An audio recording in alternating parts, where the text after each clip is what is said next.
Instead, have to is something that someone else imposes on you. Hi, must, have to, can, to be able to. All these modal verbs, are they really that difficult?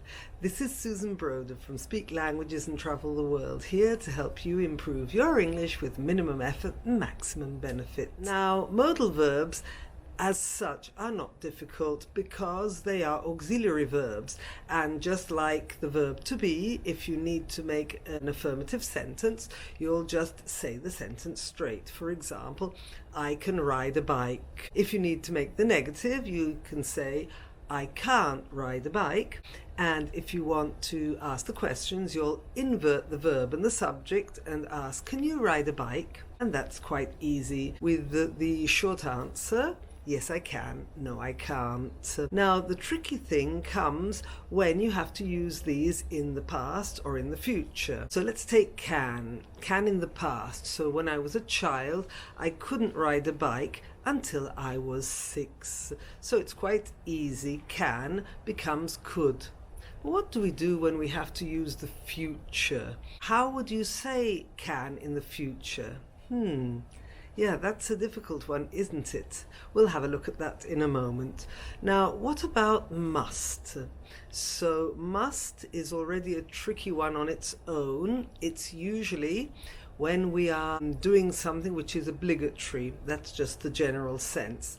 So I must go and visit grandmother today. That's something I feel I have to do. Ah, you see, I used have to.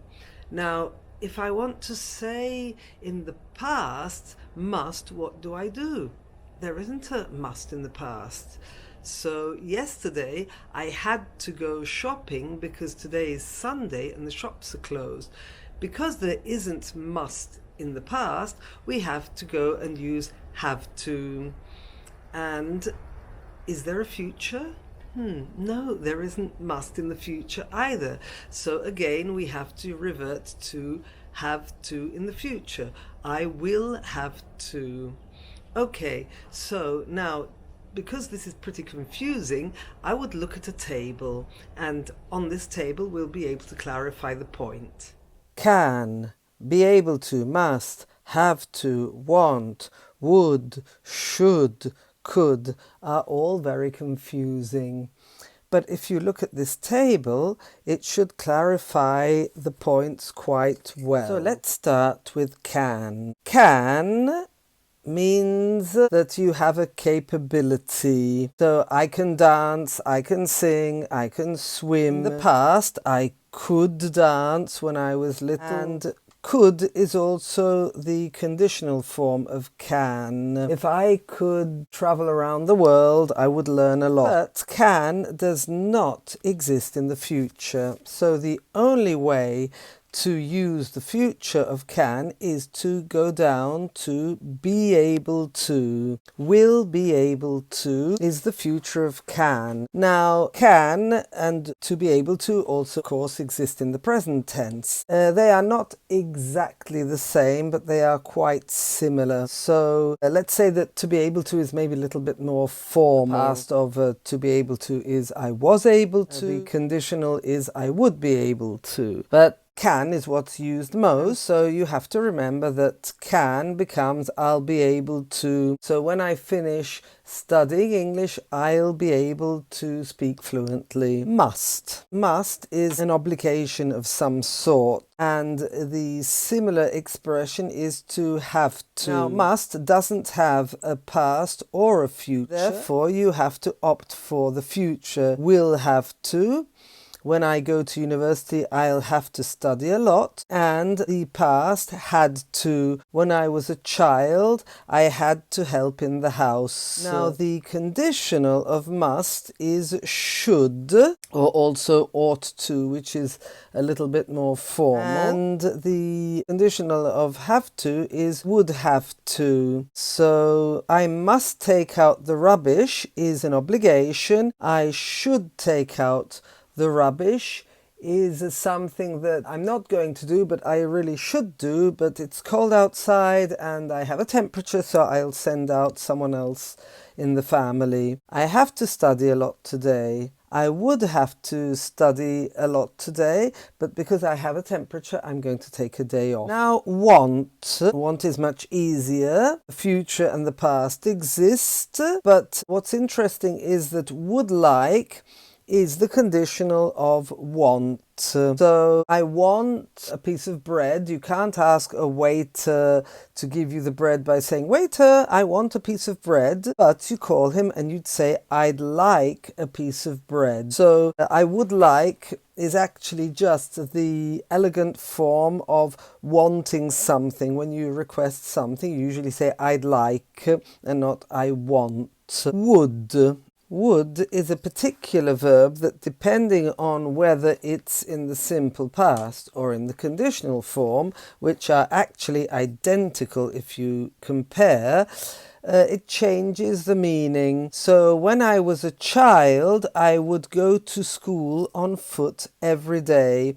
It's something that I did regularly, so it's in the simple past. Instead, if I had the possibility, I would go to visit Asia, but at the moment there's the COVID virus, so we have to stay at home. So I would go to Asia if I had the possibility is a conditional. Instead, when I was a child, I would go to school on foot is the simple past. However, they are both similar when you compare them, so you can only understand the difference from the context. Should, instead, is a kind of obligation. Many people confuse would and should. Again, the difference is the same as with would between the simple past and the conditional, with the difference that I would is something not obligatory, whilst should is obligatory. Let's say that nowadays I would say that this form is obsolete, even though older grammar books still give it as an option, so I would forget this form. However, in the conditional, we do have should. It's a something we are not going to do, but it would be important for us to do, such as, "I'm not feeling very well, I should study, but I'm probably going to take a day off." I hope this has clarified some tricky points. If you have any questions, do ask them in the comments below. Okay, so I hope that's pretty clear for you now. The next problem to discuss is the difference between using must and have to in context. Not only in the past and in the future, that's easy because there isn't the past or the future of must, so you directly use have to. But what about must and have to in the present? If you noticed at the beginning, I was using them interchangeably. So let's look at this table in which I explain a little bit more precisely how it's used. Must versus have to. When should we use must and when should we use have to? So must is something I want to do. It depends on my personal feeling and on my personal decision. So I really must stop smoking means I want to stop smoking. It's something that I feel I need to do. Instead, have to is something that someone else imposes on you. In this case, I have to stop smoking because the doctor told me. It's doctor's orders. It's not something I want to do, but something someone else told me to do. Must is what I want to do, and have to is what somebody else tells me I have to do. Another example. This is a terrible party. We really must go home. Why? Because we're not enjoying ourselves, so we decide we must go home.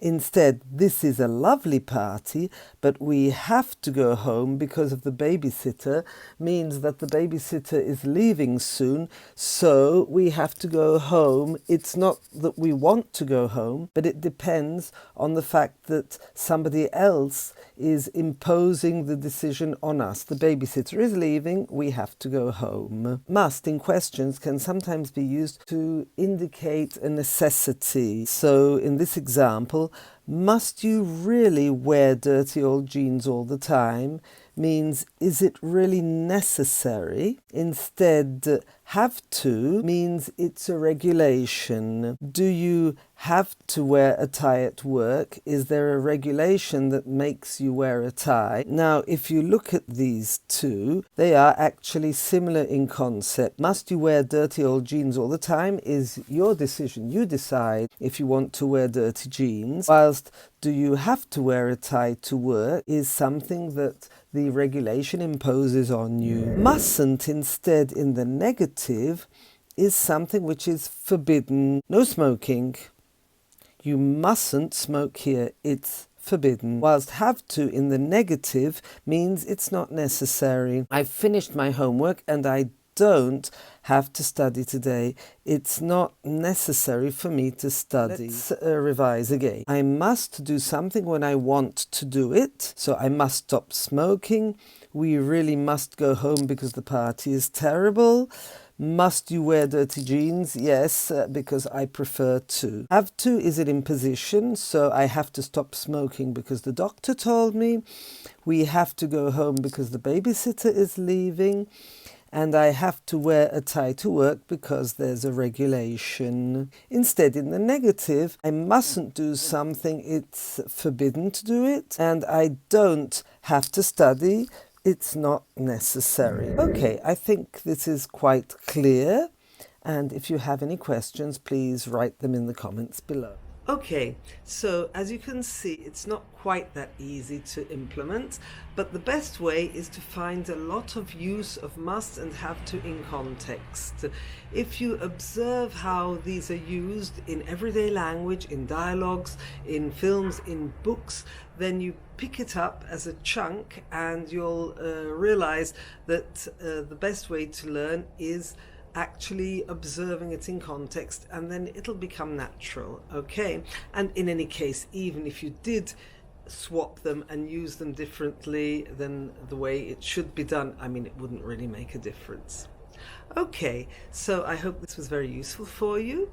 If you enjoyed this video, give it a like. Don't forget to subscribe, and if you haven't done so already, hit the notification bell so you can be notified every time a new video is uploaded, so you don't miss one of my videos. And I look forward to seeing the next one. Bye!